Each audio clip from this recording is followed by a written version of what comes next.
So when Lee was helping me, he made a measuring stick. Very handy. The tape measure is great, but for repeated measurements, this is just so much faster because you can put it on one and it gives you where your other ones should go.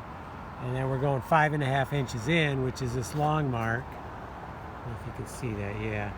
And then the little ticks are where the screws go. So, not that it's critical to keep them right in line, but the thing is, you don't want to be coming off the edge either. You don't want to put holes in this aluminum that are not correct.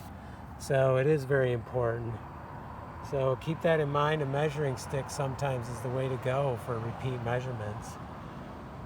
A little faster than pulling the tape measure out for every one. And so, cool idea. Works great. Definitely increase the speed. I could put these other ones together and keep them lined up. In two cases, I hit the top of a aluminum nail because I could not get it in. So I took a nail, just a regular nail,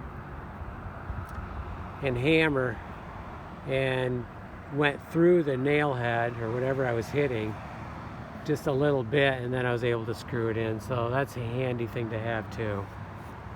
Okay.